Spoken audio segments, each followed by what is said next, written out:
Yeah. Jackson. Yes. So, I mean, we're going on in this conversation about men's fashion, and we have so many topics right now that we're talking about.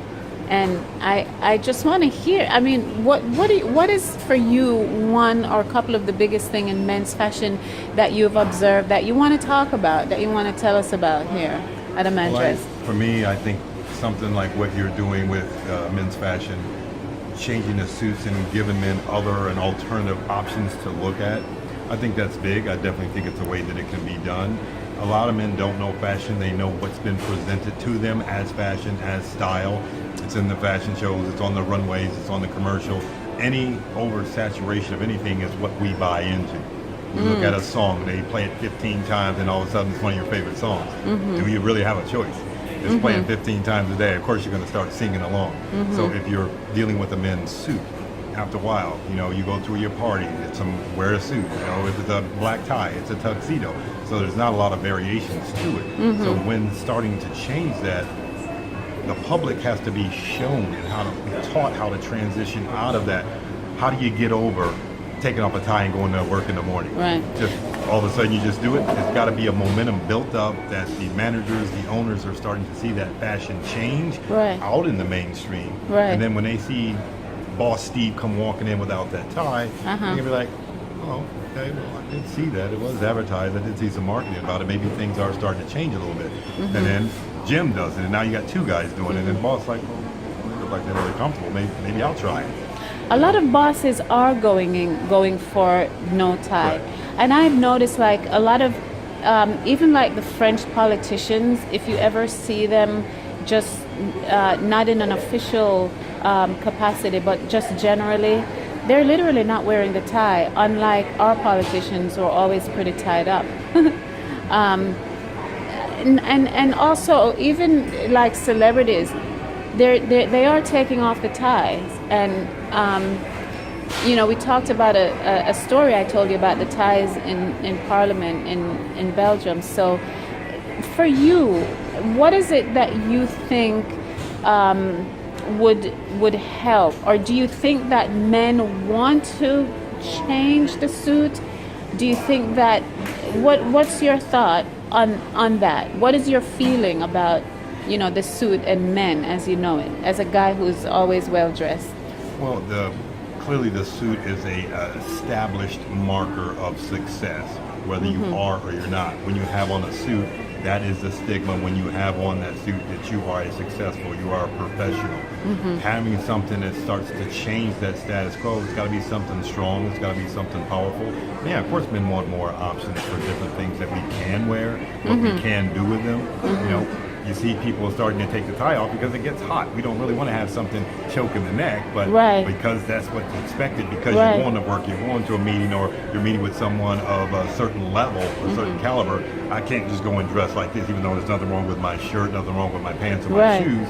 But because of how they're going to accept and view you, that's just what's been put out to the mainstream. So the suit needs some form of refurbishing so that it's more practical in terms even of the heat, the change in weather and temperature, and that kind of a thing. Yep. I remember years ago, the three-piece suits, three pieces, were the accepted norm for high-powered businessmen. Correct. And three pieces meaning you're having on a vest, and then over that vest is a jacket, and under that is a shirt and a tie. And you wore this in summertime as well. And somehow the three-piece suit kind of disappeared. What do you think happened there? Do you think it was the impracticality of, the suit itself, or what do you think happened? I don't know what happened there. You're dealing with a society that constantly changes. Everybody knows that history repeats itself. If you go back to the Romans and the Greeks, that was the status. That's how far back it was established that the aristocrats are going to wear this. Even though they didn't have air conditioner back there, you see them out with their fans or some one fan in them, but they were still layered and dressed a certain way.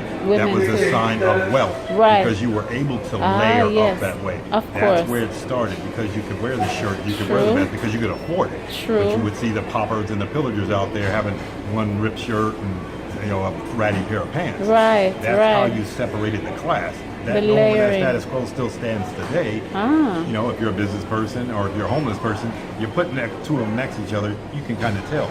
But now times are starting to change. Right. You can see people like Kanye West creating a very comfortable style that's also for the wealthy, but also have someone in the business who be like, is this for me?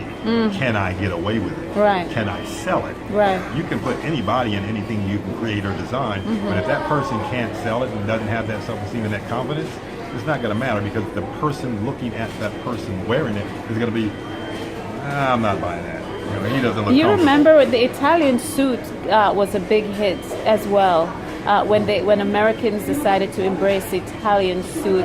It's a light, airy.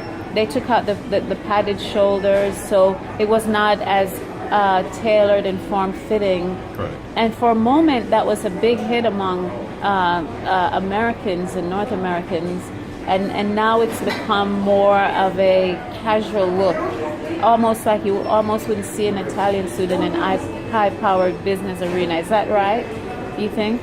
Well, once again, you're going to be looking at, you know, unfortunately, you're going to be looking at ethnicities, you know, the Italian, what that suit is represented by, you know, maybe it was Italian, maybe it was mafia, those type of things back then.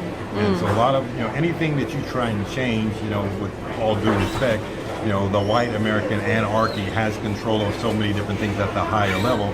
In order for you to try and bridge that gap, to get in on it and expect those people in power to be like, oh, you know what, that's a great idea, well, let's go ahead and run with it. You know, So maybe there is all our business. maybe there's going to be something that bridges a gap where Everybody can morph into it. right. I mean, it wasn't always this way. I mean, the suit and the tie has seen many transition. The tie, you know, it's gotten very big, very wide, very long, very skinny, but still, yet it is a tie. Relevant. But I feel, and tell me how right I might be, that men really want to get out of the tie, to be able to dress and to be well presented, and it doesn't necessarily have to be a tie. What do you think about that? Do you think that's a possibility, or is it always going to be the well-dressed man, the serious businessman? It is going to be a tie no matter what. Well, I don't necessarily think it's going to be. I think now, as you can see, lots of executives are starting to take off their ties. It's definitely a comfort level. You know, you see Arnold Schwarzenegger does it all the time. You saw Obama starting to do it. So it is something that's when it's something serious, that tie is going to be on. So you don't think it's always going to be the tie. You think that, you know, it's the ties are coming off and things are going to be a little bit different from that. I think it's possible for someone to come up with a statement that can, you know, introduce something in return. I don't need to wear a tie, but what are my options? Right. I have to go but to you'd this like event. to see that. You want to see Oh, that yeah, as I a mean, guy. I definitely think You'd it would be embrace good. it. I know you're very fashionable, and I think you're the kind of man who would embrace anything that looks good and fashionable. Yeah. And you would not be the kind of guy that's resistant, because you're a trendsetter. You're Yeah. the kind that will set the trend. That's what they called me in college. I actually was written up in our college yearbook as a trendsetter. Well, I want you to continue to be a trendsetter, and I'm glad to have you here at a Man Dress setting some trend for the guys. problem. I think you're a Appreciate it. perfect guy for that, with that great smile. And so we're going to see you in outfits designed here at a Man Dress. Maybe you'll come work with us on the runway and behind the scenes. Absolutely. All right. Well, I want to thank you so much, and we're looking forward to seeing you again on another one of these. Got it. We have a lot to talk about. Yes, A lot. Well, keep in mind that my whole concept of me is NBN, New Breed Nation, unity between all races. All right. That's pretty cool. We're going to have to talk some more about that. We didn't have a chance to talk about that in this session, but you're going to come back and see us again, Jack. Yes. I Definitely call have you plenty Jack. of time. I love Jacks. Jacks. Not a problem. All right. Thanks, Jax. We'll see you soon. Bye. Have a good day. Bye. Bye. Bye.